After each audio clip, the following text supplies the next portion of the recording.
Hello दोस्तों, मैं आपका अपना दोस्त जीतेश आपके अपने चैनल जीत हिस्ट्री इंडिया में आप सभी का फिर स्वागत करता हूँ। आधुनिक भारत का सबसे महत्वपूर्ण टॉपिक है मैसूर साम्राज्य। मैसूर साम्राज्य में दो शासकों के बारे में आपको ध्यान से पढ़ना है, हैदर अली और उनके बेटे टीपू सुल्तान।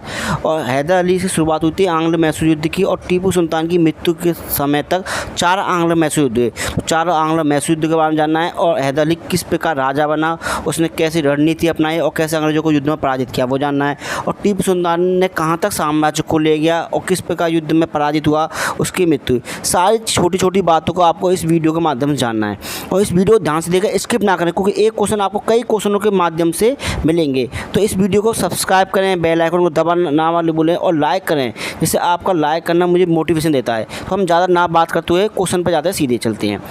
विजयनगर साम्राज्य के अंतिम वंश, विजयनगर साम्राज्य 4 वंश थे। उसका अंतिम वंश अराविडु वंश के किस शासक के समय मैसूर में बाड़ियार राजवंश की स्थापना की गई?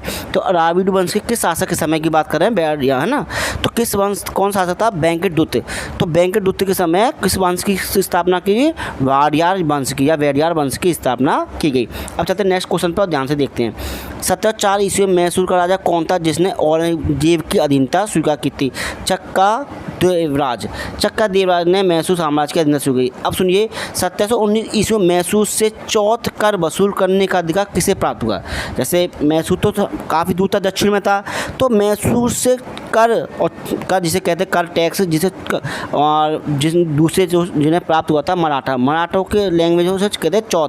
जैसे हम किसी से चौक कहते हैं ना, हफ्ता, उसे कहते हैं चौथ। तो मराठों को चौथ का अधिकार प्राप्त हुआ था कब? 1719 ईस्वी में। किससे प्राप्त हुआ था? मैसूर राजा से। मैसूर राजा कौन था उस समय आपको मालूम होगा, मैंने बता चुके हैं कई बार, चक्का देवराज ने। तो इस चीज़ को याद रखना कि कब किस तरह से। अब चलते हैं नेक्स्ट क्वेश्चन की, आप देखते हैं ध्यान से। 1734 ईस्वी में मैसूर का राजा कौन हुआ जो कि अपने मंत्रियों की कठपुतली था? मतलब मैसूर का राजा कौन था जो नाम मात्र का राजा था, जिस पर शासन कौन कर रहा था? उसके 2 मंत्री। तो चिक्का कृष्णराज ये मंत्री था और ये राजा था, और इसके मंत्री कौन थे? 2 भाई थे, 2 सगे भाई थे। एक का नाम था देवराज जो मुख्य सेनापति था और दूसरे का नाम था नंदराज जो राजस्व एवं वित्त मंत्री था। तो ये साम्राज्य की देखरेख कौन कर रहे थे? दोनों व्यक्ति कर रहे थे। और हैदर अली को अपने सेना में भर्ती करने वाला एक कौन? देवराज था, जिसने ये देवराज और नंदा, इन दोनों ने हैदर अली को अपनी सेना में भर्ती किया। और एक समय ऐसा था कि हैदर अली ने इन दोनों राजाओं को पराजित कर मैसूर राज्य का संस्थापक बना। और कब बना था? 1761 ईस्वी में। तो आपको याद रखना है कि उस समय कौन था राजा, कैसा था? चक्का कृष्णराज। ठीक है, कोई डाउट हो तो मुझे कमेंट में बताना। अब चलते हैं नेक्स्ट क्वेश्चन को देखते हैं। हैदर अली का जन्म कब कहाँ हुआ? आपको पता है हैदर अली का जन्म 1721 ईस्वी में कोरार में हुआ। आप सुनिए इसके बारे में। हैदर अली के पितामह जो थे, पितामह मतलब पिता के पिता, पितामह वली मोहम्मद एक मामूली मुसलमान फ़कीर थे, मतलब फ़कीर थे, संत थे एक तरह से, जो हजरत बंदा गेसुरात की दरगाह में रहते थे। आपने मालूम है गेसुरात तो जो मोहम्मद बिन तुगलक के वजह से जब दिल्ली से राजधानी दौलताबाद स्थानांतरित की गई, तो गेसुरात ने अपनी दरगाह दक्षिण में स्थापित की। तो इसकी दरगाह में रहते थे कौन? इसके पितामह। मतलब देखिए, एक व्यक्ति पितामह संत हैं, उसके बाद उसका बेटा बना, उसके बाद बेटे का बेटा एक ऐसा राजा बना जिसने अंग्रेज़ों तक युद्ध में धूल चटाई। तो सोचिए कि क्वालिटी, मतलब योग्यता है। यहाँ तक कि हैदर अली पढ़ा लिखा नहीं था, लेकिन बुद्धिमान बहुत था, उसमें सैन्य बल ज़्यादा था। तो इसीलिए हैदर अली एक संत के बेटा होने के बावजूद एक राजा बना। किसकी वजह से? अपनी योग्यता की। अब देखिए, आपको पता होना चाहिए उस समय मैसूर कहाँ था। मैसूर मद्रास। देखिए, आपने मैप देखिए, ये मराठा वाला हिस्सा था महाराष्ट्र, ये मराठों का क्षेत्र था। नीचे वाला मैसूर किसका था? हैदर अली का। उससे नीचे ताबड़कोर जो अंग्रेजों के मित्र थे उनका था। देखिए, आप ध्यान से रखना, निजाम का ये था, उस निजाम हैदराबाद के। उससे ऊपर उत्तरी कर्नाटक था जो अंग्रेजों का अधिकार। अब ये कर्नाटक ना, उस समय जो कर्नाटक में, जो आज हम कर्नाटक के समय जो मद्रास था वो यहाँ था कर्नाटक में, लेकिन आज जो मद्रास है वास्तु रूप से तमिलनाडु में। मद्रास का नाम क्या है? चेन्नई। और चेन्नई किसकी राजधानी? तमिलनाडु की। और तमिलनाडु को दक्षिण में नीचे पड़ता है। तो इसलिए मैंने मैप पर रखा है कि आपको याद है कर्नाटक पहले कहाँ था, अब कहाँ पर है, चेंज हो गया काफ़ी। तो चलते हैं नेक्स्ट क्वेश्चन पे। हैदर अली को डिंडीगुल के फौजदार का पद कब प्राप्त हुआ? कब प्राप्त हुआ था? 1755 ईस्वी में। अब सुनिए, डिंडीगुल का वर्तमान नाम क्या है या वर्तमान समय क्या है? तमिलनाडु। आपको पता होना डिंडीगुल कहाँ पर है। अब तमिलनाडु आपको देखा, मैंने अभी दिखाया, बिल्कुल नीचे है, और उससे ऊपर क्या है? मद्रास है। तो मद्रास कि एक समय कहाँ था, ऊपर, और आज के वर्तमान समय में मद्रास कहाँ पर, बिल्कुल दक्षिण में।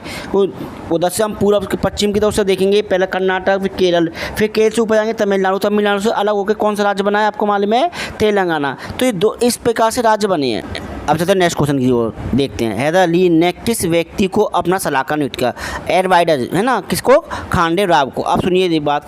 हैदर अली ने श्रीरंगपट्टनम पर आक्रमण कर नंदराज को बंदी बना लिया और राजा के संरक्षक के रूप में शासन करने लगा। मतलब पहले जो हैदर अली किसके फौजदार के रूप में जो सेना में नियुक्त हुआ था, किसके रूप में होता? नंदराज के रूप में था। नंदराज और कौन थे? दो भाई थे, देवराज। तो नंदराज को बंदी बना लिया और राजा कौन थे? चक्का देवराज के रूप में शासन करने लगा। मतलब जो वो शासन पहले कर रहा था, तो वो उसके पहले क्या था आपको मालूम है? सेनापति, राजस्व जो मंत्री होते जिसको नियुक्त करते थे वो व्यक्ति उसी का वफादार होता था। तो हैदर अली ने पहले उस मंत्री को उठाया। अब मंत्री को उठाने से क्या, वो राजा का विश्वास पात्र बन गया। फिर धीमे के बाद उसने फिर राजा को उस गद्दी से उठाकर फिर राजा बना।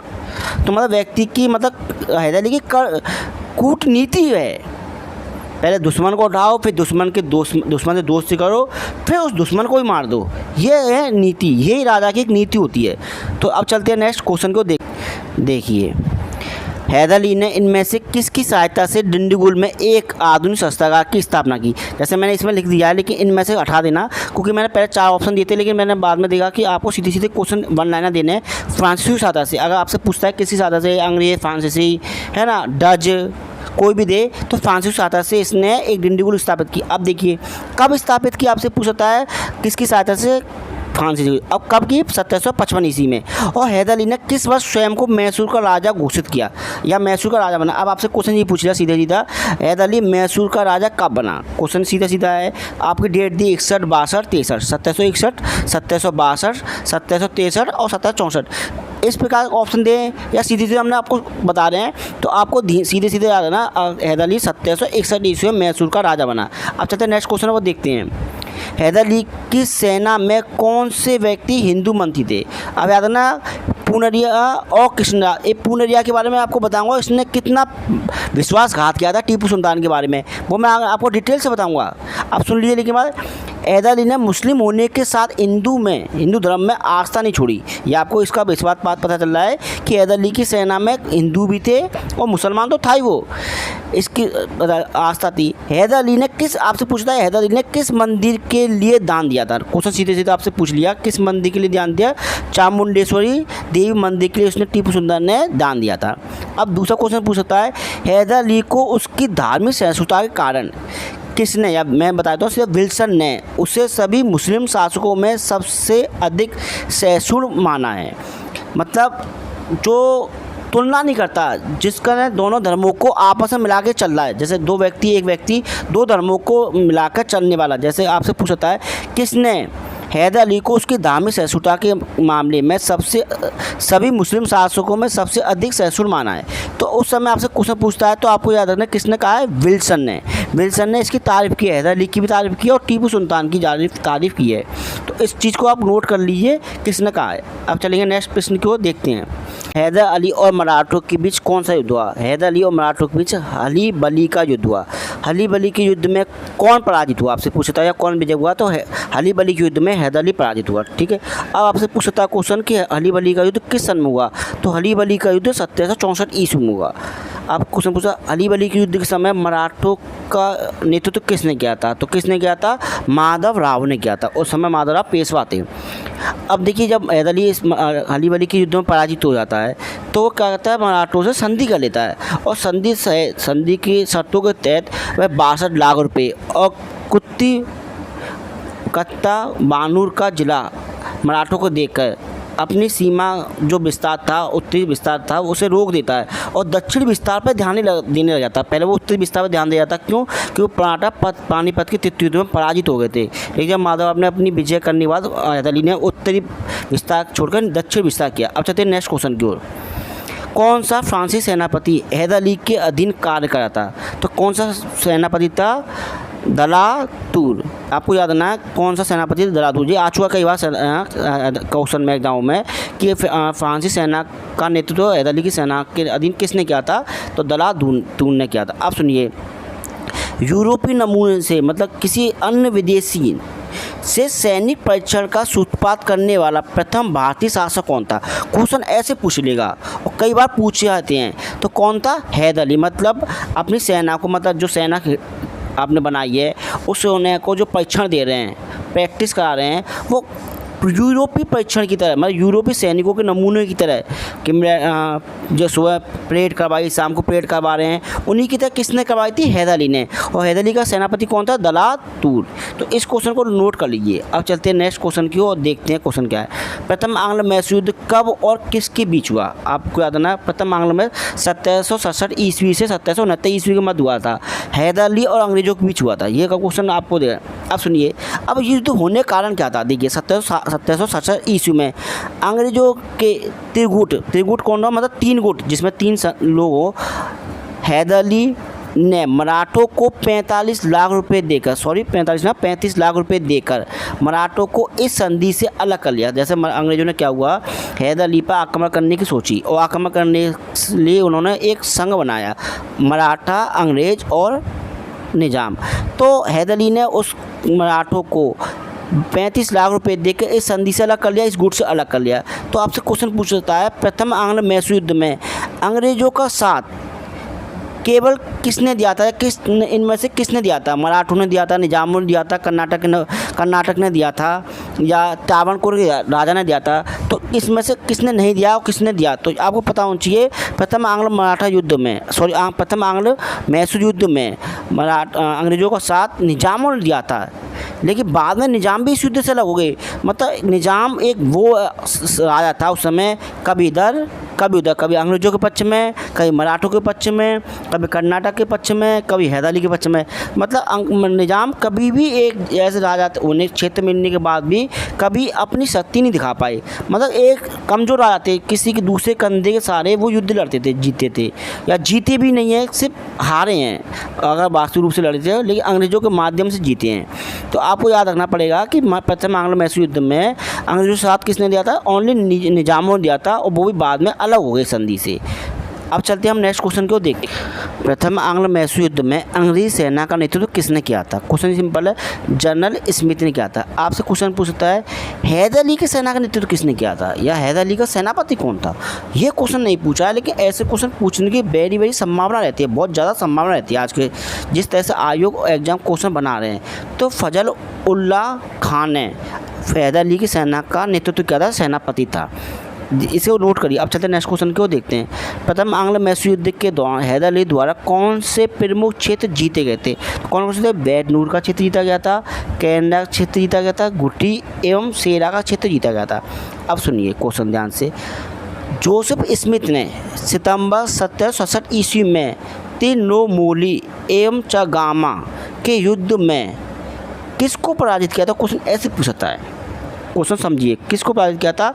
हैदर अली एवं निजामों को पराजित किया था। किसको? हैदर अली और निजामों को आपसे पूछता है।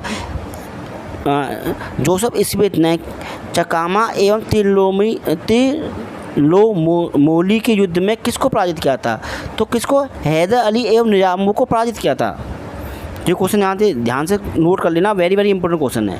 अब हम चलेंगे अपने नेक्स्ट। प्रथम आंग्ल मैसूर युद्ध के बाद अंग्रेजों और हैदर अली के बीच इनमें से कौन सी संधि हुई, या हैदर अली के बाद कौन संधि हुई थी? मद्रास संधि हुई। अब मद्रास की संधि कब हुई? आपसे क्वेश्चन पूछता है। 4 अप्रैल 1769 ईस्वी को मद्रास संधि हुई। आप क्वेश्चन ये भी पूछता है किसके मध्य हुई थी? हैदर अली और चार्ल्स बोशियर के मध्य हुई थी। मैं ये भी बताऊँगा आगे क्वेश्चन में। तो आपसे पूछा, प्रथम आंग्ल मैसूर युद्ध के समय या संधि के समय बंगाल का गवर्नर कौन था? गवर्नर जनरल नहीं है, इसको नोट करना। गवर्नर जनरल की बात नहीं कर रहा हूँ, ओनली बंगाल गवर्नर। जैसे मद्रास का गवर्नर, बंगाल गवर्नर और मुंबई का गवर्नर। क्वेश्चन ऐसे पूछता है, तो उस समय बंगाल का गवर्नर कौन था? लॉर्ड बेरेलिस्ट। तो ये कुछ चीज़ों को ऐसा पहले से कोऑर्डिनेट करोगे तभी तो समझ पाओगे। क्वेश्चन आपने कहा हम पढ़ रहे हैं मद्रास, क्वेश्चन पूछ लिया बंगाली, क्या तरीका पूछने का? नहीं, पूछने का तरीका नहीं है, हमें सब कुछ आना चाहिए। तो इस चीज़ को कोऑर्डिनेट करिए। मद्रास का गवर्नर पूछ सकता है, प्रथम आंग्ल मैसूर कर्नाटक युद्ध के समय, कुछ भी हो आपको पता होना चाहिए। अब चलते हैं नेक्स्ट क्वेश्चन को देखते हैं। प्रथम आंग्ल मैसूर युद्ध के बाद मद्रास संधि किसके बीच हुई, या किसके बीच हुई? हैदर अली और चार्ल्स बोशियर के बीच हुई। अभी मैंने ये क्वेश्चन बताया था, आप सुनिए। ये सबसे वेरी इंपॉर्टेंट बात है, इसको ध्यान से नोट करिए। जो मद्रास संधि हुई वो हैदर अली और कंपनी के नाम से नहीं की गई। हैदर अली ने जो मद्रास संधि की थी वो इंग्लैंड के राजा जॉर्ज तृतीय के नाम से की थी। ये क्वेश्चन आपसे पूछता है हैदर अली जो प्रथम मद्रास संधि हुई थी किसके नाम से हुई थी, तो इंग्लैंड के राजा जॉर्ज तृतीय के नाम से हुई थी। अब सुनिए, मद्रास की 2 संधि हुई थी, अलग अलग व्यक्तियों से अलग अलग संधि हुई। मद्रास की 2 संधियाँ कहीं आपने सुना नहीं होगा, पढ़ा नहीं होगा, लेकिन आज पहली बार पढ़ रहे हो। मद्रास की 2 संधियाँ अलग अलग संधि हुई थी। एक संधि इंग्लैंड से जिस पर हैदर अली अंग्रेज और अरकाट के राजा मोहम्मद अली के हस्ताक्षर हुए, जो पहली मद्रास संधि हुई थी, है ना, जो 4 अप्रैल 1769 ईस्वी को हुई थी, 4 अप्रैल 1769 ईस्वी को। उसमें किसके साइन हुए थे, हैदर अली अंग्रेज और अरकाट के राजा मोहम्मद अली के हस्ताक्षर हुए। ये पहली संधि। और दूसरी संधि पर किसके हस्ताक्षर हुए, तो दूसरी संधि पर अरकाट के राजा मोहम्मद अली और हैदर अली के हस्ताक्षर हुए। तो क्वेश्चन आपसे उल्टा ना पूछ ले कि मद्रास संधि पर किसके हस्ताक्षर हुए, आप सोच अंग्रेज, और अंग्रेज क्वेश्चन दिया हो और लेकिन राजा मोहम्मद अली के दिए, अरकाट के राजा मोहम्मद अली के हस्ताक्षर, तो आप तो क्वेश्चन गलत करेंगे। हम भी गलत करते थे पहले जब पढ़ते नहीं थे। तो इस चीज़ को ध्यान रखिए कि ये क्वेश्चन बारीकी से पूछे जा रहे हैं, अंदर से कोऑर्डिनेट करके पूछे जा रहे हैं। तो आपको पहली बार आपने सुना होगा पहली बार कि मद्रास संधि 2 नाम से हुई थी, और किसके राजा जॉर्ज तृतीय के नाम से हुई थी, क्योंकि जीता वाला व्यक्ति संधि करता है ना भाई। हार गया उसे संधि करनी है, और जीतने वाला जब जीतेगा तो वो तो अपनी इच्छा से करना, जो उसे शर्त रखनी है वो रखेगा। तो इसने शर्त रखी थी, किसने, हैदर अली ने। किसे, चार्ल्स बोसे से। किससे, चार्ल्स बोसे। उस समय कौन था, मद्रास का गवर्नर था। तो इस चीज़ को ध्यान समझिए, क्योंकि आपसे बाई चांस कुछ भी पूछ लिए तो आपको याद आना मद्रास की 2 संधियाँ हुई थी, और दोनों संधियों में अरकाट के राजा मोहम्मद अली का नाम याद आना। अब चलते हैं नेक्स्ट क्वेश्चन को, देखते हैं क्या है। द्वितीय आंग्ल मैसूर युद्ध कब और किसके बीच हुआ। द्वितीय आंग्ल मैसूर 1780 से लेकर 1784 ईस्वी में हुआ था, और किसके बीच हुआ था, हैदर अली और अंग्रेजों के बीच। इसमें टीपू सुल्तान ने भी युद्ध लड़ा था, मतलब नेतृत्व तो पहले हैदर अली ने किया, वास्तु रूप से बाद में टीपू सुल्तान के समय समाप्त हुआ। अब सुनिए, द्वितीय आंग्ल मैसूर युद्ध का मुख्य कारण क्या था। जब देखो, जब मद्रास संधि हुई थी, उस मद्रास संधि में अंग्रेजों ने ये कहा था कि हम आपका, जब कोई भी दूसरा राज्य आप पर आक्रमण करे तो हम आपकी सहायता करेंगे, ठीक है। जब 1771 ईस्वी में मराठों ने मैसूर पर आक्रमण किया, तब अंग्रेजों ने मद्रास संधि थी उसका अनादर किया, मतलब उसको महत्व नहीं दिया, और उन्होंने हैदर अली की सहायता नहीं की। जब हैदर अली की उन्होंने सहायता नहीं की तो हैदर अली को इस बात का बहुत ही धक्का लगा कि मैंने अंग्रेजों की विश्वास किया, उन्होंने मेरे साथ विश्वासघात किया। तो ये भी एक कारण था, मतलब प्रथम द्वितीय आंग्ल मैसूर युद्ध का कई कारणों में से एक कारण ये भी था। अंग्रेज अपनी चाहते थे कि दूसरे गुटों से युद्ध को बना रहे थे, युद्ध की नीति बनाए थे, लेकिन ये महत्वपूर्ण कारण था। अब चलते नेक्स्ट क्वेश्चन को देखते हैं।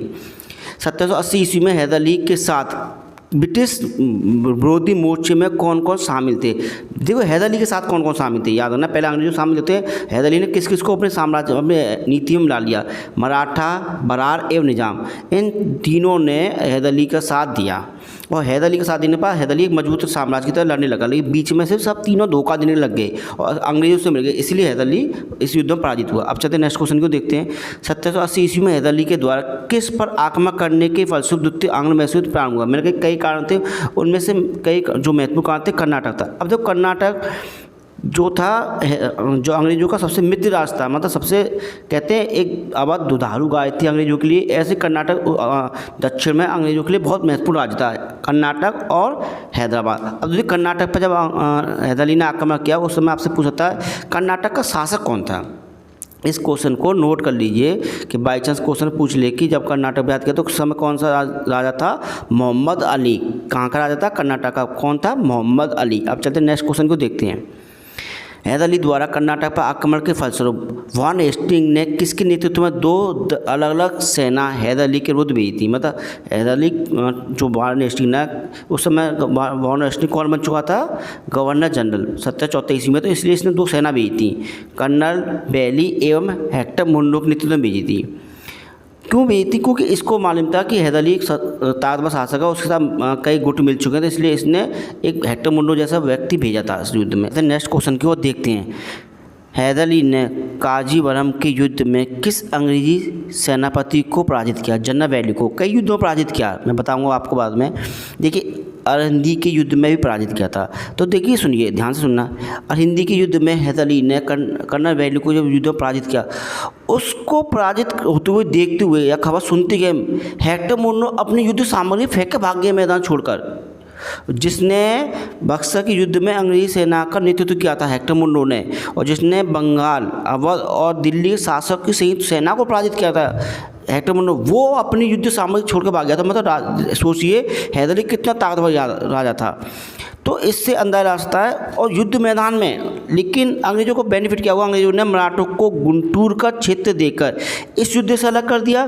तो मतलब अब किसकी, हैदर अली की शक्ति जो थी, जो काफ़ी बढ़ गई थी, उसको कम हो गई।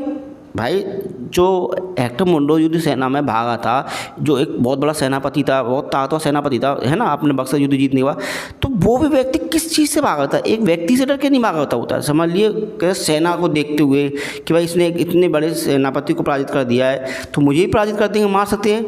तो इस देखते हुए घबरा के भाग गया, क्योंकि मराठा उनके साथ थे, मराठों से ताकतवर शक्तिशाली सेना थे, मराठा भी थे। और मराठा किस युद्ध, इस युद्ध से क्यों अलग हुए थे, ये भी आपसे पूछ सकता है। आपको मालूम है जब मराठा और अंग्रेजों के बीच युद्ध चल रहा है उस समय अलग, तो मराठा और अंग्रेजों के मध्य एक संधि हुई थी, सालवाई संधि 17 मई 1782 ईस्वी में। उस संधि के तहत अंग्रेजों ने और मराठों के साथ ये शर्त हुई थी कि आप हमारे साथ दोगे और कभी भी दूसरे राजाओं के साथ नहीं दोगे। तो मराठाओं का भी एक युद्ध से हटने का कारण एक सालवाई संधि थी।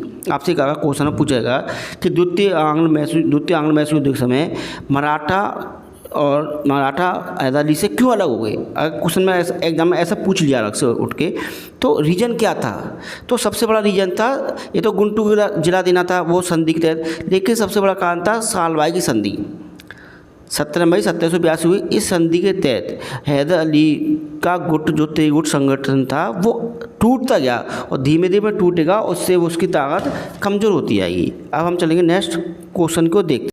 हैदर अली को पोर्टनोवा एवं पोलिलूर के युद्ध में कई बार किस अंग्रेजी सेनापति ने या सेनानायक ने पराजित किया था? आयाकूट ने पराजित किया था। देखो 1781 है, पोर्टनोवा के युद्ध में हैदर अली को आयाकूट ने पराजित किया और पराजित होने के दौरान घायल हो गया था हैदर अली। तो घायल होने के बाद हैदर अली 7 दिसंबर 1782 ईस्वी को हैदर अली की मृत्यु हो गई थी। तो मतलब लड़ती लड़ती मृत्यु हुई थी, लेकिन वैसे युद्ध में नहीं कि अचानक किसी ने युद्ध में मारा और मर गया। तो घायल होने के बाद उसकी मृत्यु हुई थी। तो आपसे पूछा था बाई चांस क्वेश्चन में कि हैदर अली को किस व्यक्ति ने पराजित किया जिसके दौरान उसकी मृत्यु हुई थी? तो हैदर अली को आयाकूट ने युद्ध में पराजित किया। किस युद्ध में पराजित किया? पोर्टनोवा के युद्ध में पराजित किया, जिसके बाद हैदर अली की मृत्यु 7 दिसंबर 1782 ईस्वी में। और इसके बाद युद्ध का नेतृत्व किसने किया था? टीपू सुल्तान ने किया था, उसके बेटे ने। अब चलते नेक्स्ट क्वेश्चन को देखते हैं। टीपू सुल्तान ने युद्ध में किस अंग्रेजी सेना को बंदी बना लिया था? बंदी बना के कैद किया गया था। ब्रिगेडियर मैथ्यूज को बंदी बनाया था, ये बात भी ठीक है, बहुत बड़ी बात है। देखो किसी युद्ध में लड़ते हुए किसी व्यक्ति को, किसी सेनानायक को बंदी बनाना, सेनापति की होता है, उसको बंदी बनाना, कैद करना बहुत बड़ी बात है। तो बंदी बनाया था। अब चलते हैं नेक्स्ट क्वेश्चन क्यों देखते हैं। द्वितीय आंग्ल मैसूर युद्ध के बाद कौन संधि हुई? द्वितीय आंग्ल मैसूर युद्ध के बाद मंगलोर संधि हुई। आपसे पूछता है मंगलोर संधि कब हुई? डेट पूछे तो मंगलोर संधि 11 मार्च 1784 ईस्वी को हुई थी। किसकी सीमत हुई थी? टीपू सुल्तान और मद्रास के गवर्नर लॉर्ड मेकार्टनी के मध्य हुई थी। ये चीज़ आपको याद रखनी है, इस चीज़ को, है ना। अब एक स्टेटमेंट आज से इसमें क्वेश्चन पूछता है, इस संधि की शर्तें वॉन हेस्टिंग्स को पसंद नहीं थी, बिल्कुल पसंद नहीं थी, ठीक है। और उसने कहा था कि मेकार्टनी ने संधि के बावजूद कर्नाटक को खो देगा। मतलब संधि हुई है, कोई दिक्कत नहीं है, संधि में शर्तों में दोनों के बराबर रूप से हुआ है। वो भी अंग्रेज भी ज़्यादा युद्ध करना, समय तक युद्ध करना चाहते थे, और टीपू सुल्तान को भी युद्ध लड़ना चाहता था, क्योंकि उसके एक तो फादर की डेथ हो चुकी थी हैदर अली की, और अकेला पड़ चुका था, और सारी जो गुट मिला था वो सब गुट अलग अलग होते आता। तो टीपू सुल्तान भी युद्ध नहीं चाहता था और अंग्रेज भी, तो दोनों युद्धों में जो हुई थी तो बराबर रूप से हुआ था। तो ना इसमें उसकी विजय हुई थी, ना दोनों की हार, किसी की हार हुई थी। नेक्स्ट क्वेश्चन को देखते हैं, क्वेश्चन क्या है। टीपू सुल्तान ने अपने साम्राज्य को कितने प्रांतों में विभाजित किया था? तो कितने प्रांतों में विभाजित किया? 7 प्रांतों में। अब कब किया था? 7 प्रांतों में विभाजित 1784 ईस्वी में। अब सुनिए, टीपू सुल्तान का जन्म कब हुआ? आपसे पूछ सकता है। टीपू सुल्तान का जन्म 20 नवंबर 1785 ईस्वी को था। देखो टीपू सुल्तान के समय जो 7 प्रांत थे, उन 7 प्रांतों क्या कहा था? आसिफी या आसिफ, ध्यान रखना, आसिफी या आसिफ कहा जाता। टीपू सुल्तान के प्रशासन में ना प्रधानमंत्री था और ना वजीर का कोई पद नहीं था। ये याद रखना, टीपू सुल्तान के समय प्रांतों में ना कोई पद, प्रधानमंत्री ना वजीर का कोई पद था। जो टीपू सुल्तान का साम्राज्य था, आसिफ या मीर आसिफ के अधीन 7 प्रमुख विभाग होते थे। आसिफ या मीर आसिफ के अधीन 7 विभाग होते। कालांतर में इन प्रांतों की संख्या बढ़कर 17 हो गई थी। जो 7 प्रांत टीपू सुल्तान समय 1784 ईस्वी में, उन प्रांतों की संख्या कितनी हुई? 7 से बढ़कर 17 हो गई थी। और प्रांतों के मुख्य अधिकारी के रूप में आसिफ असैनिक गवर्नर तथा फौजदार सैनिक गवर्नर एक दूसरे पर नियंत्रण रखते थे। मतलब जो थे एक सैनिक होते थे जो गवर्नर होते, एक फौजदार सैनिक गवर्नर होते थे। तो दो पद थे उसमें, सैनिक असैनिक किए थे। तो असैनिक गवर्नर होते थे और एक फौजदार सैनिक गवर्नर होते थे। तो एक दूसरे पर नियंत्रण रखते थे। ये नहीं कि एक व्यक्ति को किसी दूसरे से मतलब नहीं है। जैसे हमारे में होता है एक दीवानी या फौजदार न्यायालय होता है ना, इस प्रकार से उसने 2 आसिफों की नियुक्ति किया था, एक असैनिक और एक सैनिक। इस प्रकार से करना ध्यान। अब चलते नेक्स्ट क्वेश्चन को देखते हैं। टीपू सुल्तान के सिक्कों पर किन हिंदू देवी देवताओं के चित्र मिलते हैं? क्योंकि मुसलमान के सिक्कों पर हिंदू देवी देवताओं मिलना चित्र अपने आप में एक धार्मिक सहिष्णुता की बात है। किसके? शिव और पार्वती के चित्र मिलते हैं। अब देखिए, टीपू सुल्तान ने आपसे पूछा था किस मंदिर की मरम्मत के लिए दान दिया था। क्वेश्चन सीधे सीधे पूछता है, टीपू सुल्तान ने किस मंदिर की मरम्मत के लिए दान दिया था? संगेरी मंदिर की मरम्मत के लिए उसने दान दिया था। एक क्वेश्चन तो आपसे सीधा सीधा ये पूछ लेगा। आपसे पूछा टीपू सुल्तान ने किस मंदिर की मूर्ति की स्थापना के दान दिया था? शारदा देवी की मूर्ति के लिए दान दिया था। 2 क्वेश्चन है। अब चलते हैं नेक्स्ट क्वेश्चन को देखते हैं। टीपू सुल्तान ने कौन सी मुद्रा पैगंबर के नाम चलाई थी? ये वेरी वेरी इंपॉर्टेंट क्वेश्चन है। इस क्वेश्चन को आप नोट करिए बहुत। जो स्वर्ण मुद्रा चलाई थी पैगंबर के नाम से, ये कितने गेंद की थी? 211 गेंद की मुद्रा थी। बहुत भारी मुद्रा थी। टीपू सुल्तान ने 4 प्रकार के स्वर्ण मुद्रा चलाई थी। आपको याद रखना, नाम मैं बताऊंगा, 4 मुद्राओं के नाम बताऊंगा। टीपू सुल्तान ने 4 प्रकार के स्वर्ण मुद्रा चलाई थी। पहली स्वर्ण मुद्रा चलाई थी वो पैगंबर के नाम से चलाई थी, जो मोहम्मद साहब पैगंबर थे उनके नाम चलाई थी। दूसरी स्वर्ण मुद्रा चलाई थी उसने खलीफा अबू बकर के नाम चलाई थी। ठीक है, दो मुद्दा हो गई, एक पैगंबर के नाम से, एक अबू बकर खलीफा थे। तीसरी जो स्वर्ण मुद्रा चलाई थी सादगी के नाम से चलाई थी। स्वर्ण मुद्रा 4 प्रकार स्वर्ण मुद्रा, तीसरे सादगी के नाम चलाई थी। और जो चौथी स्वर्ण मुद्रा चलाई थी उसने चलाई थी फारूकी के नाम से, या उमर फारूकी के नाम से चलाई थी। तो टीपू सुल्तान 4 स्वर्ण मुद्रा चलाई थी। याद रखना, बहुत ही इंपॉर्टेंट क्वेश्चन है। आपसे पूछता है टीपू सुल्तान ने इनमें से कौन स्वर्ण मुद्रा नहीं चलाई थी? नाम दे देगा, पैगंबर, अबू बकर, उमर और सादगी। तो आपको इसमें से याद रखना चारों को। अब चलते नेक्स्ट क्वेश्चन को देखते हैं।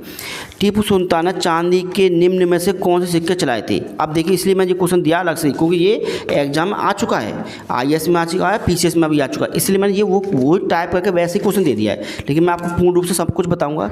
टीपू सुल्तान ने चांदी के निम्न में से कौन सिक्के चलाए थे? आबदी, बाकरी और जाफरी। देखो कितने गेंद का, 87 गेंद का है, 43 गेंद का और 20 गेंद का। आप सुनिए, टीपू सुल्तान ने 7 प्रकार के चांदी के सिक्के चलाए थे। कितने प्रकार के? 7 प्रकार के। ठीक है, अब 7 प्रकार के सिक्के चलाए थे। उन 7 प्रकार के सिक्कों को नाम याद रखना है। सबसे पहले इसामी एक सिक्का, फिर आबदी दूसरा चांदी का सिक्का, तीसरा बाकरी चांदी का सिक्का, चौथा जाफरी चांदी का सिक्का, 5वां काजमी और छठा किजरी चांदी का सिक्का हो गए। और कितने में बताए? 7। और एक है हैदरी नाम से, अपने पिता के नाम से, हैदरी नाम से। तो टीपू सुल्तान ने 7 प्रकार के चांदी के सिक्के चलाए थे। नाम याद रखना, हैदरी, इसामी, आबदी, बाकरी, जाफरी, काजमी और गिरजी नाम 7 प्रकार चांदी के सिक्के चलाए थे। और जो टीपू सुल्तान चलाए थे वो चौथे एवं प्रथम खलीफा के नाम चलाए थे। याद रखना। चलते नेक्स्ट क्वेश्चन को देखते हैं। टीपू सुल्तान के किस सिक्कों पर हाथी का अंकन मिलता है? आपसे पूछेगा टीपू सुल्तान के जो सिक्के, जो हाथी का अंकन मिलता है, किस सिक्कों, कौन सिक्के पे मिलता है? चांदी, तांबा, लोहा, किस पे? तो तांबे के सिक्के पर टीपू के पर हाथी का अंकन मिलता है। आप सुनिए, टीपू सुल्तान ने 5 प्रकार के तांबे के सिक्के चलाए थे। सोने के 4, चांदी के 7 और तांबे के 5 प्रकार के सिक्के चलाए थे। और 5 प्रकार सिक्कों को नाम याद रखना, मुस्तारी, जौहरा, बहराम, अख्तर और कुतवा प्रकार के 5 प्रकार के चांदी के सिक्के चलाए थे। अब टीपू ने जो 5 प्रकार चांदी के सिक्के चलाए थे, बता देता हूँ मैं आपको, ये अधिकतर उसने ग्रहों के, जो हमारे ग्रह होते नहीं हैं, उन ग्रहों के नाम पर चलाए थे। शुक्र ग्रह, बुध ग्रह जो होते हैं ना, मरकरी, वीनस, इस प्रकार के सभी जो 5 सिक्के चलाए थे उसने ग्रहों के नाम पर चलाए थे। तो एक बार और मैं बोलता हूँ, उन्हें नोट कर लिए, मुस्तारी, जौहरा, बहराम, अख्तर और कुतुबा नाम के 5 प्रकार से चांदी के सिक्के चाहिए। वेरी वेरी इंपॉर्टेंट क्वेश्चन है, नोट कर लेना ध्यान से। अब चलेंगे नेक्स्ट क्वेश्चन को देखते हैं। किस क्रांति से प्रभावित होकर टीपू सुल्तान ने श्रीरंगपट्टनम में जैकोबिन क्लब की स्थापना की? किस क्रांति है? फ्रांसी क्रांति। फ्रांसी क्रांति का वो 1789 ईस्वी में हुई थी। कहाँ पर? फ्रांस में हुई थी। इस क्रांति से प्रभावित था।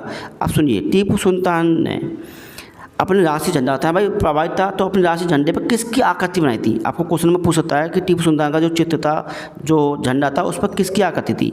तो किसकी आकृति थी? शेर की आकृति थी। एक क्वेश्चन आपसे पूछता है। अब दूसरा क्वेश्चन आपसे पूछता है, आधुनिक कैलेंडर जारी करने वाला या आधुनिक कैलेंडर चलाने वाला मैसूर का प्रथम शासक कौन था? तो कौन था? टीपू सुल्तान। हैदर अली नहीं, टीपू सुल्तान। अब चलते हैं नेक्स्ट क्वेश्चन को देखते हैं। अपने नाम के सिक्के चलाने वाला मैसूर का प्रथम शासक कौन था? तो टीपू सुल्तान। भाई अपने नाम के सिक्के होते हैं, हर व्यक्ति बहुत कुछ प्रसन्न होता है, तो अपने नाम के सिक्के चलाने वाला कौन सा सुल्तान था? टीपू। अब एक क्वेश्चन मैंने IAS से लिया है, वो क्वेश्चन आपको बताता हूँ। मुगल दरबार में टीपू सुल्तान के एजेंट कौन थे? वेरी वेरी इंपॉर्टेंट क्वेश्चन है, ये एग्जाम में पूछ सकता है आपसे। मुगल दरबार में टीपू सुल्तान के एजेंट कौन थे? मूलचंद और सुजान राय। 2 व्यक्ति थे उसके, टीपू सुल्तान के, किसमें? मुगल साम्राज्य में, और वो भी एजेंट, मूलचंद और सुजान राय 2 व्यक्ति थे। अब हम चलेंगे नेक्स्ट क्वेश्चन को देखते हैं। टीपू सुल्तान ने अपनी राजधानी श्रीरंगपट्टनम में पातशाह की उपाधि कब धारण की थी? कब धारण की? 1787 ईस्वी में धारण की थी। अब देखिए, इसमें एक क्वेश्चन ध्यान समझिए, नोट करिए। टीपू सुल्तान ने किस मुगल बादशाह का नाम जुमा, जो शुक्रवार की नमाज होती है, जुमा या जुमा शुक्रवार की, कुतुबा से नाम उठाकर अपना नाम शामिल किया था? देखिए किस बात, बहुत इंपॉर्टेंट क्वेश्चन है। टीपू सुल्तान ने किस मुगल बादशाह का नाम जुमा, जो शुक्रवार की नमाज के कुतबे से, कुतबा होता है पढ़ा जाता है, किसी प्रशंसा में पढ़ा जाता है, से हटाकर अपना नाम शामिल किया था। तो किसका नाम था? शाह आलम। शाह आलम का नाम उसने हटा दिया था, क्योंकि भाई जब व्यक्ति खुद स्वतंत्र होना चाहता है तो अपना नाम, दूसरी की प्रशंसा क्यों करेगा? अपनी प्रशंसा करवाएगा ना, तो इसलिए उसका नाम हटाकर अपना नाम रखा था। अब सुनिए, टीपू सुल्तान ने अपने नाम का खुतबा पढ़वाया था। पहले उसका नाम हटवाया, फिर बाद में अपने नाम का खुतबा पढ़वाया था। अब चलते हैं नेक्स्ट क्वेश्चन को देखते हैं। टीपू सुल्तान ने नौसेना बोर्ड का गठन कब किया था? तो नौसेना बोर्ड का गठन किया था 1796 ईस्वी में किया था। अब देखिए, टीपू सुल्तान ने जो नौसेना गठन किया था, उस नौसेना में किस फ्रांसीसी सेनापति को या सेनानायक को नियुक्त किया था? तो ड्रियो को। आपसे ये क्वेश्चन पूछा, टीपू सुल्तान की नौसेना में फ्रांसीसी लेफ्टिनेंट कौन था? तो ड्रियो था। देखिए, टीपू सुल्तान ने मंगलौर में डॉकयार्ड, बंदर का कहता है, डॉकयार्ड का निर्माण करवाया था। इस चीज़ को याद होना, डॉकयार्ड का निर्माण टीपू सुल्तान ने कहाँ किया था? मंगलौर में करवाया था। टीपू सुल्तान ने चीन व बर्मा से संबंध स्थापित करने के उद्देश्य से एक व्यापारिक या वाणिज्य बोर्ड की स्थापना भी की थी। किससे? चीन और बर्मा संबंध स्थापित करने के उद्देश्य से उसने एक वाणिज्य बोर्ड की स्थापना की। क्यों ऐसा होता है ना, जब डॉकयार्ड होता है या बंदरगाह होता है, तो उस पर क्या होता है, जो पानी के, देखो मैसूर था पानी के मंगलौर में दक्षिण में की था, एक तो अरब सागर, दक्षिण में हिंद महासागर। तो टीपू सुल्तान का साम्राज्य इसलिए विस्तृत हुआ था, विकास हुआ था। एक तो वहाँ पर चंदन की लकड़ियाँ बहुत थी, चंदन की लकड़ियाँ थी हैं, और काफ़ी भूमि अच्छी थी, उपजाऊ भूमि थी। इससे भी टीपू सुल्तान का बेनिफिट काफ़ी अच्छा होता, साम्राज्य में बढ़ोतरी हो रही थी, और इसलिए उसने अन्य देशों से संबंध भी स्थापित किए थे, कई देशों से, बताऊँगा आगे। अब चलते हैं नेक्स्ट क्वेश्चन को देखते हैं। किसने मैसूर राज्य में सर्वप्रथम रेशम उत्पादन के कारखाने लगाए थे? देखिए कितनी बड़ी बात है, टीपू सुल्तान है। अच्छे काम करने वाला व्यक्ति ही सोचता है, नई नई नीति चलाने वाला, एक एजुकेटेड हो या कैसे भी हो व्यक्ति, अगर अच्छा सोचे तो बहुत कुछ है। अब देखो टीपू सुल्तान की अच्छी सोच क्या थी। टीपू को शराब व अन्य मादक पदार्थों से सख्त परहेज था। कोई उसके सामने मादक पदार्थ खाता था तो उससे बहुत बड़ा सख्त परहेज करता था कि भाई खाना पाना हमें कोई मतलब नहीं है, इससे नहीं, उसे बहुत चिढ़ थी, तो उसे इसलिए उसने मादक पदार्थों का जो था उसके समय कम हो गया था। ठीक, खाने वाले लोग राज्य में कम लोग खाते थे। अब देखिए, टीपू सुल्तान को पालकी में चढ़ना पसंद नहीं था। बहुत से लोग होते हैं पालकी में चढ़ के आते दिखाते हैं, तो टीपू सुल्तान को पालकी में चढ़ना पसंद नहीं था। तो ये क्वेश्चन आपसे पूछता है किस राजा को? तो टीपू सुल्तान को। अब चलते नेक्स्ट क्वेश्चन को देखते हैं। टीपू सुल्तान ने समकालीन विदेशी राज्यों से मैत्री संबंध बनाए रखने के लिए अपने दूतमंडल कहाँ भेजे? अरब, तुर्की, फ्रांस, काबुल और मॉरिशस में भेजे थे। अब सुनिए क्वेश्चन ध्यान से समझना। क्वेश्चन ये बात कर रहा है विदेशी राज्यों से संबंध स्थापित करने के लिए। अब देखिए, टीपू सुल्तान ने व्यापार के विकास के लिए अपने गुमास्तों की नियुक्ति कहाँ की या कहाँ भेजे? मस्कट, मुर्ज और जदहा में। गुमास्तों को कहाँ भेजा था। ठीक है, ये क्वेश्चन पूछा गुमास्तों को। अब देखिए, विदेशी व्यापार के विकास के लिए टीपू सुल्तान ने अपने दूत तुर्की भेजे, ईरान भेजे, बर्मा भेजे और फ्रांस भेजे। ये भी ठीक है। क्वेश्चन में आपसे पूछा, टीपू सुल्तान ने नेपोलियन जब टीपू सुल्तान ने किस व्यक्ति से अपने व्यापारिक संबंध स्थापित किए, पत्र व्यवहार संबंध स्थापित किए थे, जो अपने पत्रों से लिख के टीपू सुल्तान ने किस राजा से मदद मांगी थी, युद्ध के समय किस राजा से मदद मांगी थी। तो टीपू सुल्तान ने एक तो नेपोलियन से मदद मांगी थी। ठीक है, किसने? नेपोलियन से। बहुत नेपोलियन से ताकतवर राजा था। कुश्तूनिया के राजा से मदद मांगी थी। अफगानिस्तान राजा से मदद मांगी, और वो मदद करने आए थे अफगानिस्तान के, लेकिन सिक्कों के विरोध के कारण वो टीपू सुल्तान की मदद नहीं कर पाए थे। वो लौट गए थे, आए थे मदद करने लेकिन लौट गए थे। मॉरिशस के शासकों से भी उसने मदद मांगी थी। अगर वास्तविक रूप से अगर ये मदद कर देते तो शायद चौथे आंग्लो मैसूर युद्ध में टीपू सुल्तान जीतता, ना कि अंग्रेज, और ना ही टीपू सुल्तान की मृत्यु होती। तो अब चलेंगे नेक्स्ट क्वेश्चन को देखते हैं। किसने कहा था कि मैं अंग्रेजों के स्थल को समाप्त कर सकता हूँ लेकिन समुद्र को नहीं सुखाता? किसने कहा था? टीपू सुल्तान ने। ऐसा था ना, अंग्रेजों की शक्ति बढ़ती जा रही थी और उसके साथ भारतीय राजा मिल गए थे। तो भारतीय राजा मिलने से, और सेना में कौन सेना नायक होता है? सेनापति तो अंग्रेज होते थे और भारतीय सेना ज़्यादा होती थी। तो इसीलिए टीपू सुल्तान ने कहा कि मैं अंग्रेजों को स्थल को समाप्त कर सकता हूँ लेकिन उन्हें सुखा नहीं सकता। चलिए नेक्स्ट क्वेश्चन देखते हैं। तृतीय आंग्ल मैसूर युद्ध कब और किसके मध्य हुआ? तृतीय आंग्ल मैसूर 1790 ईस्वी में टीपू सुल्तान और अंग्रेजों के मध्य हुआ। ठीक है, काफ़ी दिन से चलता है। अब सुनिए, तृतीय आंग्ल मैसूर युद्ध के कई कारण थे। अगर युद्ध कारण देखा तो कई कारण थे। देखिए, सबसे बड़ा कारण था 1789 ईस्वी में केंगानूर और आईकोटा के दो दुर्गों को टीपू सुल्तान खरीदना चाहता था। वह उसका उद्देश्य था खरीदना, लेकिन अंग्रेजों के मित्र राज्य तावड़कोर ने उन्हें खरीद लिया। इससे टीपू सुल्तान को बड़ा क्रोधित हुआ क्योंकि वह उन्होंने खरीद कर उसको दे दिया। तो जिससे क्रोधित होकर 1789 ईस्वी में टीपू सुल्तान ने तावड़कोर राज्य पर आक्रमण कर दिया। और तावड़कोर राज्य किसका दोस्त था? मित्र था, अंग्रेजों का मित्र था। और अंग्रेज तो वैसे युद्ध करना चाहते थे। वो चाहते थे कि जो मंगलोर संधि हुई है उस संधि को तोड़ना चाहते थे। वो तो युद्ध करना चाहते थे क्योंकि उनका तो पक्ष मजबूत हो गया था ना, तो वो युद्ध करना चाहते थे। तो उन्हें रीजन मिल गया और कारण मिल गया, तो इसीलिए उन्होंने युद्ध की शुरुआत कर दी। और युद्ध काफ़ी लंबा चलता है, 2 साल तक चलता है, 1792 ईस्वी तक चलता है। उसके बाद जो संधि होती है श्रीरंगपट्टनम की, उस संधि में टीपू सुल्तान को इतना नुकसान होता है 3 करोड़ 30 लाख रुपए देने पड़ती हैं। अपने 2 पुत्रों को भी गिरवी रखना पड़ता है। तो बहुत इस युद्ध में टीपू सुल्तान की बहुत बड़ी हार हुई थी। एक तरह से टीपू सुल्तान का आधा साम्राज्य बट गया था और टीपू सुल्तान की शक्ति कम हो गई थी। इसलिए टीपू सुल्तान ने अन्य राज्यों विदेशी राज्यों से मदद मांगी और पत्र व्यवहार किए। नेपोलियन से मदद मांगी, अफगानिस्तान से मदद मांगी, कई मॉरिशस से राजा से मदद क्यों मांगी? क्योंकि उसका साम्राज्य तो बिल्कुल क्षीण होते आ रहा था। इसी वजह से अंग्रेज मजबूत होते आ रहे थे। और लेकिन अंग्रेजों को एक तरह से अपनी शक्ति दिखाने वाला व्यक्ति यही था। अब चलेंगे नेक्स्ट क्वेश्चन को देखिए। 1790 ईस्वी में किसके नेतृत्व में लॉर्ड कॉर्नवालिस ने मैसूर राज्य पर आक्रमण करने के लिए सेना भेजी थी? किसके नेतृत्व में? जनरल मीडोज के नेतृत्व में सेना भेजी। देखो, सेना भेजी, लेकिन इस सेना को दिसंबर 1789 में कोई सफलता नहीं मिली। दिसंबर तक इसको सफलता नहीं मिली, मतलब ये एक सेना को टीपू सुल्तान ने पराजित कर दिया था। किसको? मीडोज की सेना को जो गया था पराजित कर दिया। अब लास्ट दिसंबर में किसने? लॉर्ड कॉर्नवालिस ने स्वयं युद्ध का संचालन करने का सोचा और युद्ध किया था। जो तृतीय आंग्लो मैसूर युद्ध है 3 चरणों में हुआ था। अंग्रेजों की तरफ से 3 चरणों में हुआ था। पहले चरण का नेतृत्व किसने किया था? मीडोज ने किया था, जो पराजित हो गया था। दूसरा चरण का नेतृत्व किसने किया? दिसंबर 1790 ईस्वी में लॉर्ड कॉर्नवालिस ने किया था। ठीक है, दूसरे उसका चरण का नेतृत्व किसने किया था? लॉर्ड कॉर्नवालिस ने किया था। और तीसरे चरण का नेतृत्व किसने किया था? लॉर्ड कॉर्नवालिस सहायता के लिए और भी सेनानायक आ गए थे। मिडो, स्टुअर्ट, मैक्सवेल और हंटर जैसे अंग्रेज सेनानायक आ गए थे। आपसे पूछा था बाई चांस क्वेश्चन में, ज़्यादा डीपली पूछता है लेकिन इतना डीपली नहीं पूछता। पूछने वाला कि ISPCs के लिए कोई छोटा नहीं है, कोई बड़ा नहीं है। तो आपसे पूछता है कि तीसरे आंग्लो मैसूर युद्ध में, क्वेश्चन सिंपल पूछा, तीसरे आंग्लो मैसूर युद्ध में इनमें से किस अंग्रेज सेनानायक की पराजय हुई थी? अगर क्वेश्चन ऐसे पूछ लिया तो मीडोज की पराजय हुई थी। और युद्ध पराजित हारा कौन था? टीपू सुल्तान। अब चलते हैं नेक्स्ट क्वेश्चन की ओर देखते हैं।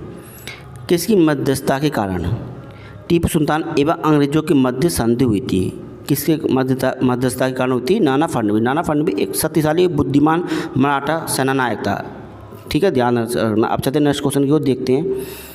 तृतीय आंग्ल मैसूर युद्ध के बाद श्रीरंगपट्टम संधि कब हुई थी? मार्च 1792 ईस्वी में हुई थी। अब सुनिए, तृतीय आंग्ल मैसूर युद्ध के बाद टीपू सुल्तान की पराजय हुई थी और टीपू सुल्तान को युद्ध क्षति पूर्ति के हेतु 3 करोड़ 30 लाख रुपए देने का वादा हुआ और अपने कई जो महत्वपूर्ण क्षेत्र थे वो भी दिए थे, जैसे बारामल, डिंडीगुल और मालवा। ये 3 क्षेत्रों को याद रखना, ये भी दिए थे 3 क्षेत्र।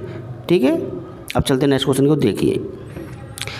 तृतीय आंग्ल मैसूर युद्ध में हार जाने की राशि 3 करोड़ 30 लाख रुपए ना देने के कारण, तुरंत ना देने के कारण लॉर्ड कॉर्नवालिस ने टीपू सुल्तान के इन 2 पुत्रों को बंधक के रूप में अपने पास रखा था और समय दिया था, अगर आपने 6 महीने के अंदर अपनी राशि नहीं दी थी तो आपके पुत्रों को मार देंगे।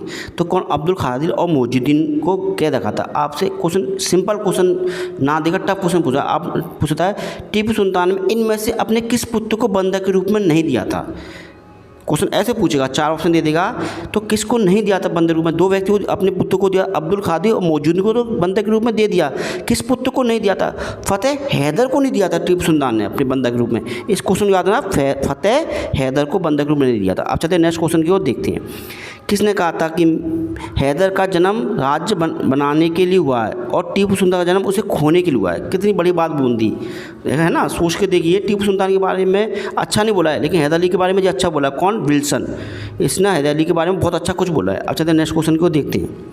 किसने तृतीय आंग्ल मैसूर युद्ध संधि की आलोचना करते हुए कहा कि अब प्रत्येक बात संयम और सुलह से होती है, इस गति हम अगले 20 वर्षों में बेकार हो जाएंगे?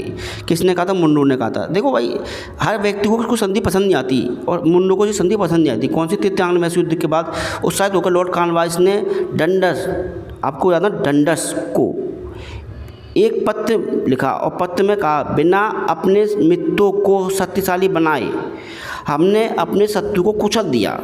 देखो क्वेश्चन कितनी बड़ी बात है। आपसे पूछा किसको? डंडस को पत्र लिखा, किसने? लॉर्ड कॉर्नवालिस ने। चलते हैं नेक्स्ट क्वेश्चन की ओर देखते हैं।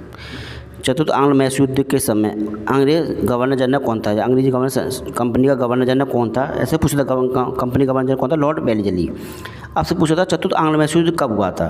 तो चतुर्थ आंग्ल मैसूर 1799 ईस्वी में हुआ था और 1799 ईस्वी में समाप्त हुआ था और उसमें टीपू सुल्तान की मृत्यु हो गई थी। अब चलते नेक्स्ट क्वेश्चन को देखते हैं। तो आंग्ल मैसूर युद्ध में किसने अंग्रेजी मुख्य सेना का नेतृत्व किया था या कमान संभाली थी? किसने संभाली थी? जनरल हैरिस ने। आप सुनिए, क्वेश्चन आपसे ऐसे पूछेगा, 5 मार्च 1799 को सदा मीरा या सैदा मीरा के युद्ध में टीपू सुल्तान को किसने पराजित किया था? तो स्टुअर्ट ने किस युद्ध में टीपू सुल्तान को पराजित किया था? क्वेश्चन ऐसे पूछता है, सदा मीरा के युद्ध में टीपू सुल्तान को पराजित किया। आपसे पूछता है मालावली या मालवेली के युद्ध में टीपू सुल्तान को किसने पराजित किया था? हैरिस ने पराजित किया था। और कब किया था? डेट भी पूछता है, 27 मार्च 1799 को टीपू सुल्तान को मालावली के युद्ध में हैरिस ने पराजित किया था। ठीक है, किसी अब मलावाली दे रहा। अब इसमें लड़ते हुए टीपू सुल्तान की मृत्यु कब हो गई थी? 4 मई 1799 ईस्वी को टीपू सुल्तान लड़ते हुए शहीद हो गया। अब चलते नेक्स्ट क्वेश्चन की देखते हैं। तो आंग्ल मैसूर युद्ध में टीपू सुल्तान के विरुद्ध अंग्रेज सेनानायक कौन कौन थे? देख, आर्थर लॉर्ड वेलेस्ली का भाई और हैरिस और स्टुअर्ट, 3 व्यक्तियों ने इसका नेतृत्व संभाला था। किसका? आंग्ल मैसूर युद्ध का चतुर्थ का। अब चलते नेक्स्ट क्वेश्चन की देखते हैं। सदा पीर के युद्ध में टीपू सुल्तान को किसने पराजित किया था? सदा पीर, सदा मीरा, मैंने बताया था सदा मीरा या सैदा मीरा के युद्ध में टीपू किसको पराजित किया था? स्टुअर्ट ने पराजित किया था। अब चलते नेक्स्ट क्वेश्चन की ओर देखते हैं। चतुर्थ आंग्ल मैसूर युद्ध के दौरान टीपू सुल्तान की मृत्यु कब हुई थी? अभी मैं आपको बता चुका हूँ, सेम वही बात कि टीपू सुल्तान 7 मई 1799 ईस्वी को मृत्यु हुई थी, शहीद हुए थे, शहीद कहेंगे। अब चलते नेक्स्ट क्वेश्चन को देख। किसने कहा था कि भेड़ की तरह लंबी जिंदगी जीने के पश्चात शेर की जिंदगी जीना एक दिन बहुत बढ़िया? किसने कहा? टीपू सुल्तान। मैं भेड़ मान लो या लोमड़ी मान लो या एक तरह से इनकी ज़िंदगी जीने से बढ़िया शेर की तरह एक दिन ज़िंदगी जीना बढ़िया, टीपू सुल्तान ने कहा। क्योंकि भाई क्यों कहा? अगर आपको पूछता है क्यों कहा था, जैसे आपको मालूम है जो प्लासी युद्ध हुआ था किसका? अंग्रेजों और सिराजुद्दौला के मध्य हुआ था। तो इसमें सिराजुद्दौला का गद्दारी किसने की थी? मीर जाफर ने की थी। इसी में युद्ध पराजित हुआ था सिराजुद्दौला। ऐसे ही टीपू सुल्तान का सेनापति ना जो थे, सेनापति थे और जो उसके दीवान थे और जो उसके विश्वास पात्र थे, उन्होंने उसके साथ विश्वासघात किया था। किसका नाम सुन लीजिए, कौन कौन से व्यक्ति थे? हिंदू भी थे और मुस्लिम भी थे। टीपू सुल्तान सेनापति था कमरुद्दीन, ये इसने विश्वासघात किया था। सैयद साहब ने भी गद्दारी की थी। पूर्णिया ने गद्दारी की थी। जो टीपू सुल्तान जो हैदर अली के समय था, पूर्णिया उसने भी गद्दारी की थी। दीवान मीर सादिक ने भी गद्दारी की थी। तो इनके विश्वासघात के कारण, सभी अधिकारियों को विश्वासघात के कारण टीपू सुल्तान को पराजय का सामना करना पड़ा। इस विश्वासघात को देखते हुए टीपू सुल्तान बड़ा हुआ और उसने इसमें कहा कि भीड़ की तरह लंबी ज़िंदगी जीने की अपेक्षा है शेर की तरह ज़िंदगी में जीना, एक दिन शेर की तरह ज़िंदगी। युद्ध मैदान में अगर व्यक्ति लड़ते हुए मरता है तो शहीद कहलाता है। तो टीपू सुल्तान कभी मृत्यु नहीं कहलाएंगे, वो कहलाएंगे शहीद। हम ज़्यादा नेक्स्ट क्वेश्चन को देखते हैं। चतुर्थ आंग्ल मैसूर युद्ध में विजय के बाद लॉर्ड बेलेजी को कौन सी उपाधि प्रदान की गई थी? विजय के बाद भाई नेतृत्व की आर्थर बेलेजी ने किया था, कहीं हैरिस ने किया था। तो कौन सी उपाधि प्रदान की थी? मार्क्वेस की उपाधि प्रदान की थी। आपसे क्वेश्चन पूछता है हैरिस को कौन सी उपाधि प्रदान की थी? जो है सेनापति था उसको कौन सी उपाधि प्रदान की थी? तो उसको बेरिन की उपाधि प्रदान की थी। ये क्वेश्चन इंपॉर्टेंट है, ये एग्जाम में पूछा नहीं है लेकिन ऐसे क्वेश्चन पूछ सकता है। तो आप इस क्वेश्चन नोट करना, बेरिन की उपाधि। अब चलते नेक्स्ट क्वेश्चन को देखते हैं। चतुर्थ आंग्ल मैसूर युद्ध के बाद, मैसूर के विलय के बाद किसने कहा पूर्व का साम्राज्य हमारे पैरों में, अब भारत हमारा है? किसने कहा? लॉर्ड बेलेजी ने। आपसे पूछता है किसने कहा कि पूर्व का साम्राज्य हमारे पैरों में, तो लॉर्ड बेलेजी ने कहा। देखिए कोर्ट ऑफ डायरेक्टर के सचिव रहे पीटर ओवेर ने श्रीरंगपट्टनम के पतन पर प्रतिक्रिया देते हुए लिखा है कि पूर्व का साम्राज्य अब हमारे पैरों में। तो आपसे क्वेश्चन ये देगा ऑप्शन में, 4 ऑप्शन, कि किसने कहा कि पूर्व का साम्राज्य हमारे पैरों में। ये किस व्यक्ति ने कहा है? अगर उस समय लॉर्ड बेलेजी का नाम नहीं दिया है तो आप किसका नाम लगाओगे? तो याद है ना, पीटर ओवेर, इसने कहा था। अब चलते नेक्स्ट क्वेश्चन को देखिए। किस इतिहासकार के अनुसार टीपू सुल्तान धर्मनिरपेक्ष छवि का व्यक्ति था? पी.ई. रॉबर्ट्स के अनुसार धर्मनिरपेक्ष व्यक्ति था। ठीक, किस इतिहासकार टीपू सुल्तान को कट्टरपंथी कहा? कट्टरपंथी धर्म के मामले में कट्टरपंथी कहा किर्कपैट्रिक, ये क्वेश्चन पूछ लेगा। एच.एच. डॉलवेल ने कहा है। अब सुनिए, किसने कहा है कि हैदर शायद ही कभी गलत करता और टीपू सुल्तान शायद कभी सही रास्ते पर जाता? मतलब हैदर अली के बारे में हमेशा कहा है कि टीपू सुल्तान कभी गलत करता और हैदर अली कभी गलत करता और टीपू सुल्तान शायद कभी सही रास्ते पर जाता। मतलब टीपू सुल्तान के बारे में इसने आलोचना की, लेकिन हैदर अली के बारे में इसने सही बोला। कर्नल विल्सन ने, मैंने आपको बता चुका हूँ पहले भी कई स्टेटमेंट में, कर्नल विल्सन ने हैदर अली की बहुत तारीफ की लिए कि टीपू सुल्तान की इसने हमेशा आलोचना की है। तो इस चीज़ को नोट करिए। अब चलते हैं नेक्स्ट क्वेश्चन को देखते हैं। किसके अनुसार टीपू सुल्तान प्रथम भारतीय राजा था जिसने पाश्चात्य परंपराओं को भारतीय प्रजा पर लागू करने का प्रयत्न किया था? तो किसने कहा? डॉलवेल ने कहा है। भाई देखो, थोड़ी पाश्चात्य शिक्षा क्यों लागू नहीं करेगा? क्योंकि उसने कई राज्यों से मित्रता की थी। जो मित्रता रखेगा अन्य राज्यों से, तो वो क्या करेगा? उनकी जो अच्छी बातों को ग्रहण करेगा। कोई दिक्कत नहीं है, ग्रहण करने में कोई दिक्कत। राजा राम मोहन राय ने भी तो की थी, तो इसमें कोई दिक्कत नहीं है। चलते हैं नेक्स्ट क्वेश्चन की दिक्कत देखते हैं। किसने कहा था कि टीपू नई रीति चलाने वाला अशांत आत्मा है और हर स्रोत का निर्माण करना उसके चरित्र का प्रधान अंग है? मतलब कुछ ना कुछ नया करता रहता है। टीपू सुल्तान के बारे में कुछ ना कुछ नया आविष्कार करता रहता है। किसने कहा? थॉमस मुंडो ने कहा है। अच्छी बात है, कुछ नया करो। अब चलते हैं नेक्स्ट क्वेश्चन को देखते हैं। मैसूर राज्य का बंटवारा अंग्रेजों द्वारा मराठा एवं निजारों में बांटने के बाद शेष भाग किसके अधिकार में दे दिया गया? किसको दिया दिएगा? वाडियार वंश के राजा को दे दिया गया था। मतलब जैसे आज हैदर अली जो था, लॉर्ड बेलेजी ने मैसूर साम्राज्य बांट लिया अंग्रेजों में और निजाम में मराठाओं में। जो मराठों को जो क्षेत्र दिया था तो मराठों ने वो क्षेत्र नहीं लिया था, लेकिन बाद में निजामों और अंग्रेजों ने वापस आपस में बराबर बांट लिया। मराठों को कुछ नहीं मिला था इसमें से। अब चलते हैं नेक्स्ट क्वेश्चन को देखते हैं।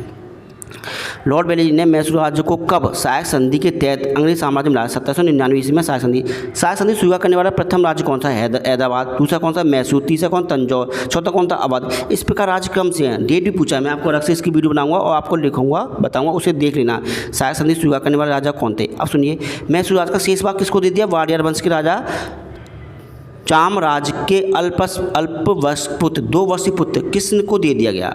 और किसके समय दिया गया था? लॉर्ड रिपन के समय। लॉर्ड रिपन ने मतलब क्या था? वाडियार वंश को या मैसूर राज्य को स्वतंत्र कर दिया कि आप हमारे सहायक संधि के तहत गुलाम नहीं हो, आप अपना राज्य चलाइए और हमें कोई दिक्कत नहीं है। तो मैसूर तो वैसे, लॉर्ड रिपन तो वैसे भी उधारक की उपाधि मिली है, इसी वजह से उसको उधारक की उपाधि मिली है। तो याद रखिए। आपको कोई अगर इस वीडियो में कोई डाउट हो कम है तो आप मुझे कमेंट बॉक्स में कर सकते हैं। आप मुझे लाइक करिए, बेल आइकन को दबाना मत भूलिए, मेरे सब्सक्राइब करिए, क्योंकि आपका बेल आइकन दबाना मैंने आपको बता चुका हूँ, मुझे मोटिवेशन देता है। तो इस वीडियो को शेयर करिए, ज़्यादा से ज़्यादा शेयर करिए।